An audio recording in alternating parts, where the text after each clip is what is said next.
दोस्तों नमस्कार। बिहनिया संजय से मैं कौशल तिवारी। यह दौर अटल आडवाणी का दौर नहीं है जब पार्टी विद द फ्रेंड्स भूख भय भ्रष्टाचार और राजनीतिक सुचिता की दुहाई देती थी, जो देश के भाईचारे और सद्भावना पर भी उतना ही ध्यान रखते थे जितना और कोई दूसरे राजनीतिक दल। वे पग पग पर उन मुद्दों को जरूर हवा देते थे जो इस देश के लिए दर्द है, घाव है, काला अध्याय है, लेकिन उसे उस हद तक कभी नहीं ले जाते थे जिससे देश की एकता और सद्भावना पर चोट लगे। जी हां दोस्तों, ये दौर मोदी योगी शाह का दौर है। यह दौर क्या झूठ और अफवाह फैलाकर अपनी राजनीति को साधने का दौर है? क्या यह दौर नफरत फैलाकर अपने लिए सत्ता हासिल करने का दौर है? क्या यह दौर महंगाई और बेरोजगारी बढ़ाकर अपनी सत्ता की रहीसी को बरकरार रखने का दौर है? या ये दौर इस देश को मटिया मेट करके अपनी राजनीति साधने का दौर है? सवाल बहुत से हैं। आप इसे मेरा अतिरेक कह सकते हैं, लेकिन यकीन मानिए वर्तमान दौर में राजनीति कुछ इसी तरीके से चल रही है। अपना काम बनता, भाड़ में जाए जनता। ये दौर वो दौर है। शायद यही वजह है कि कश्मीर फाइल को लेकर प्रधानमंत्री नरेंद्र मोदी मुखर हो जाते हैं और उन्हें लगता है कि कश्मीर फाइल के सहारे आने वाले सारे चुनाव वो जीत जाएंगे और नफरत की एक ऐसी दीवार खड़ी हो जाएगी जिससे हिंदू ध्रुवीकरण होगा और तमाम अल्पसंख्यकों को किनारे कर दिया जाएगा। यह देश केवल हिंदुओं का देश नहीं है। इस देश पर सिख, मुस्लिम, ईसाई, बौद्ध, जैन सबका अधिकार है। आप सोच रहे होंगे कि ये कैसी भाषा है, ये किस तरह का राजनीतिक प्रपंच खेला जा रहा है, लेकिन यकीन मानिए क्योंकि आज जो कुछ हो रहा है वह सिर्फ सत्ता के उस खेल की वजह से हो रहा है जो हर हाल में अपनी कुर्सी बरकरार रखना चाहता है। ऐसा नहीं है कि इस तरह का खेल पहले नहीं हुआ है।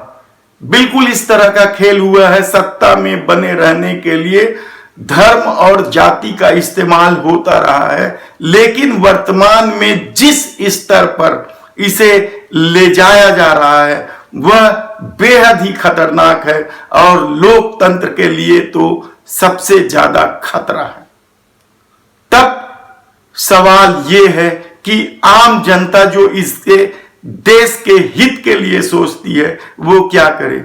वह मध्यम वर्ग जो महंगाई की वजह से अपना परिवार नहीं पाल पा रहा है वह क्या करे?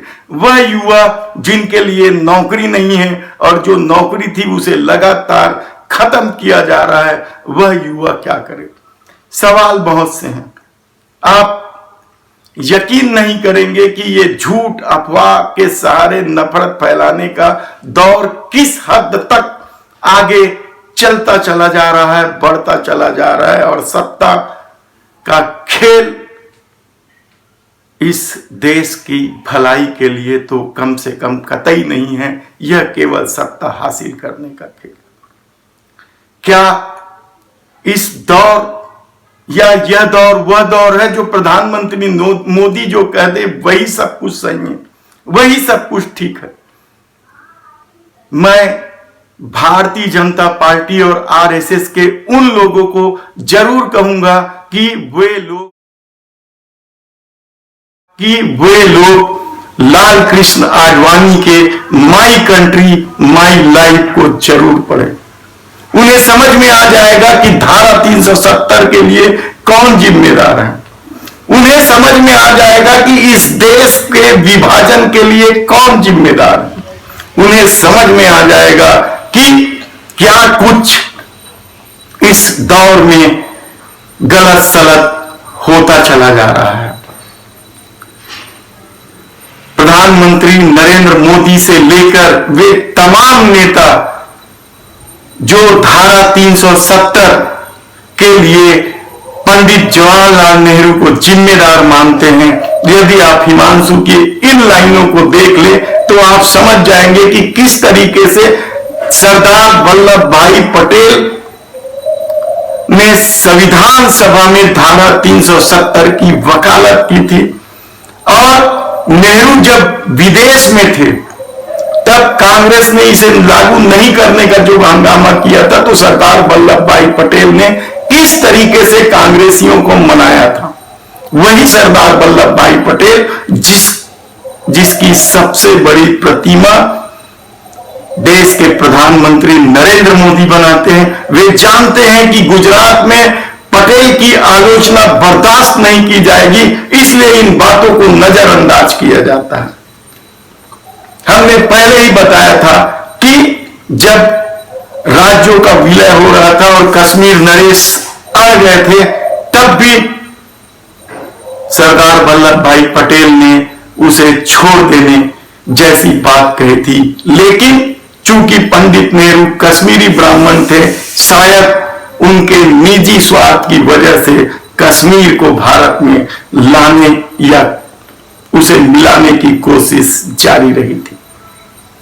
लेकिन हम फिर कह रहे हैं कि भाजपा के और आरएसएस के उन लोगों को लाल कृष्ण आडवाणी की किताब माई कंट्री माई लाइफ जरूर पढ़ना चाहिए, क्योंकि कश्मीर की समस्या को लेकर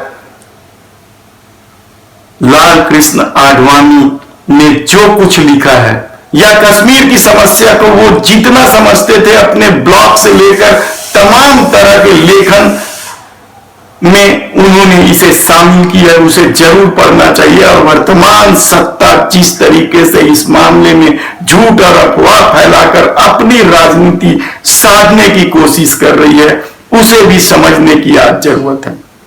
कश्मीर फाइल को लेकर अलग अलग प्रतिक्रिया है। बीबीसी ने एक रिपोर्ट जारी की है जिसमें कश्मीरी पंडित कहते दिख रहे हैं कि अब जो वापसी की एक उम्मीद थी वो खत्म हो चली है, दूरी बढ़ गई है। और ऐसे में यदि नफरत के सैलाब को और हवा दिया जा रहा है, पूरे देश में हिंदू वोटों के ध्रुवीकरण का खेल खेला जा रहा है, तो यकीन मानिए कि आज यदि एक वर्ग अल्पसंख्यक वर्ग के एक कम्युनिटी पर निशाना है, तो कल अल्पसंख्यक वर्ग के दूसरी कम्युनिटी पर भी निशाना होगा। और यह हम किसान आंदोलन के दौरान इसकी बानगी देख चुके हैं। इसी तरीके से और भी अल्पसंख्यक यहां रहते हैं, और सब पर यदि कट्टर हिंदूवादी निशाना साधते रहे तो इस देश का क्या होगा। धन्यवाद।